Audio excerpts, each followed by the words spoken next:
Hello, my name is Navigator, and in today's video we're going to be discussing a question that has been itching the back of my brain for quite some time now. Who is Grahm, the traveling super mutant that we know out here in the wasteland of West Virginia?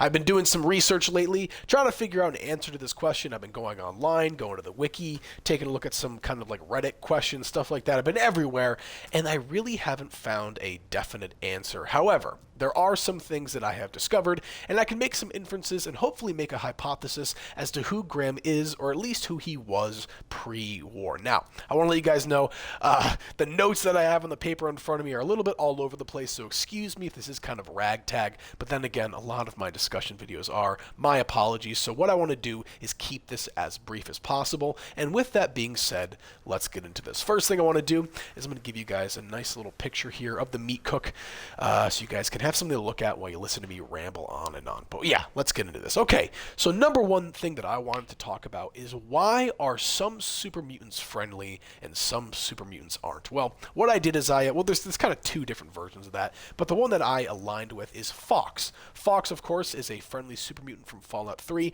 and he describes like how people become like these kind of angry and crazy super mutants. He describes it as mutants who are really crazy and very aggravated did not have enough mental fortitude to make it through the pain of the FEV process. Obviously, as you guys know, all super mutants were humans, like actual humans at one point, and they had to go through this transformation to become these big green monsters. And there are some mutants out there that are friendly, like Jacob, or Marcus from Jacobstown, obviously Grahm, and Fox, like we just mentioned. So something that we need to keep in mind here is that in order for Grahm to be who he is today, like we see him in the Wasteland, he has to have had a really strong character and a really strong mental fortitude. So keep that in the back of your head. Moving on here, why did Grahm start trading / start the meat cook as a whole? And actually, before I started filming this video, I was listening to some of the dialogue that Grahm was talking about, and it's honestly pretty simple. Grahm mentions that before the war, when it got hot out, he used to invite all of his friends over and they would cook meat, delicious meat as he puts it, and they would have a good old time, and he wanted to replicate that with the new friends that he made out here in the West Virginia wasteland. So pretty decent kind of definition as to why he started doing this. And I think that's very, very nice of him. But something we can take away from that is the fact that he used to do this pre-war. And I think the best description for the event that he is describing is a barbecue. People have barbecues during the summer. You invite your friends over, you grill up some hot dogs and some burgers, and you have a good time. So obviously Grahm was partaking in those previous to him becoming a super mutant and previous to the bombs dropping. Although it is a good thing that he gets to do that once again.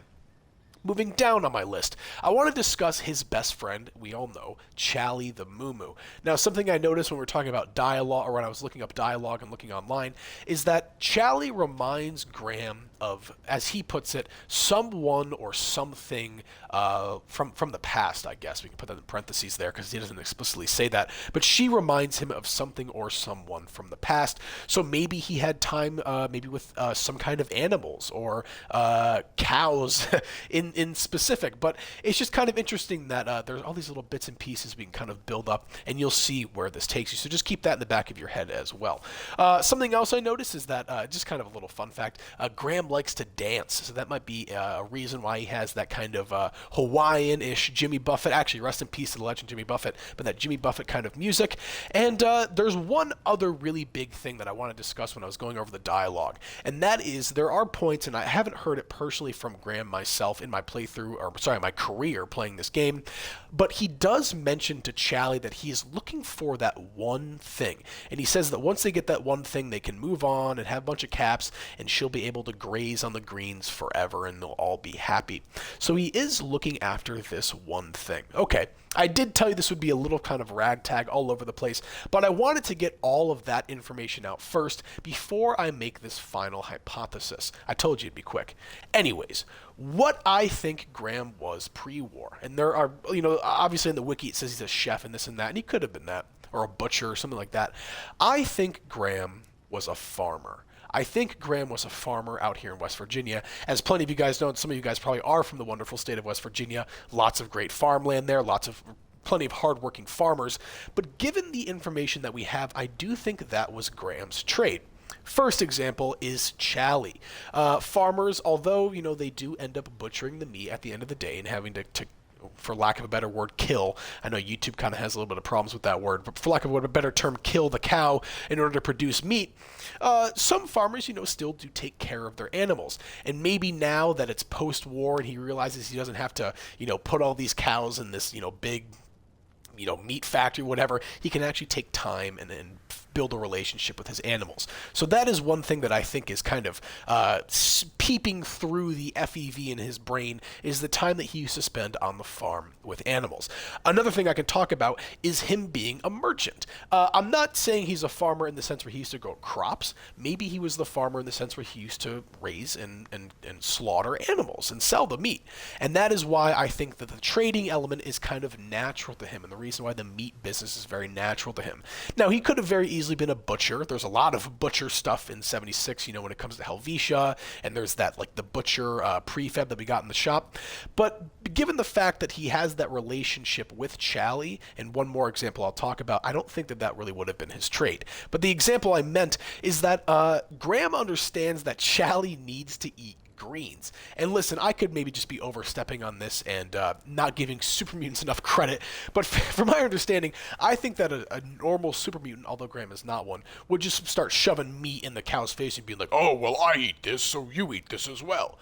But Grahm seems to understand that Chally needs greens, and at that, she needs high-quality greens. There's a little one-off dialogue thing where he mentions maybe getting some kind of, like, green bug or like green creature, and he was like, well, it's green, but I can't feed it to her because it's not the kind of greens that she needs. So in my opinion, that's kind of the memories from the past poking forward and him understanding that she needs a certain type of food. And yeah, that's really all that I have here on my notes. But yeah, I don't know, guys. I don't know. There's not a lot of information this online. For the most part, this is me kind of just like going crazy and being a lunatic and making up stuff in my head. But in my opinion, there is enough information out there and that Grahm and Bethesda has given us. You can make some decent inferences as to who Grahm was. But for the most part, I'm going to stick with my guns and say that he was a farmer, not so much a butcher, but maybe ran a slaughterhouse or something like that, and wasn't, a cruel man. But something else that I want to loop back to is that idea of mental fortitude that I talked about with Fox. He discusses how you need to have a lot of mental fortitude in order to survive, or maybe not survive, but at least have some semblance of sentience after the FEV. And I think that being a farmer is... Listen, I've never worked on a farm before in my life, but I can put myself in those shoes. Farming is a difficult job at times. There's lots of struggles that you go through and hardships. And I think that being a farmer, working on a farm, it builds character. It builds somebody into a hard-working person, a persevering person, and somebody that really has a lot of strength, both physically and mentally. It comes with a lot of patience as well, and that is something that is very hard to come by nowadays. But I think that is one of the reasons why Grahm is a candidate for being a farmer pre-war, is because of the experiences that a farmer goes through. And I'm sure that, how can I explain this? You know what? I'm just going to leave it there. I'm sure you guys know what I'm talking about, though. Once again, farming, very hard work, really builds character, and I think that is why Grahm managed to kind of survive the FEV transformation. And once again, the other examples I brought up is his kindness to Chally and understanding of what she needs to eat, and also the idea of him selling the meat to other people, that kind of comes naturally to him. And obviously, farmers can have barbecues too, so there you go. But guys, I really do appreciate you taking the time to kind of check this out. I know that this isn't really, this is kind of a nothing burger, I guess you could say, maybe, but I'm really trying to. This is 100% the first video that anybody has ever made trying to discuss this topic. So hey, at least I'm trying to start the fire here a little bit. But what would really, really make this is if you guys would leave your theories and your thoughts in the comments below. Maybe there's something I've missed. Maybe there's something that you've experienced. Maybe you have your own idea about it. Please let me know in the comments below, and maybe we can make a more well-rounded idea, more well-rounded thesis about this, and I can come back and make a pretty decent, darn good video about it. But guys, once again, thank you so much for watching, and let me know how you are liking Meat Week. My name is Navigator. Have a nice day. Take care.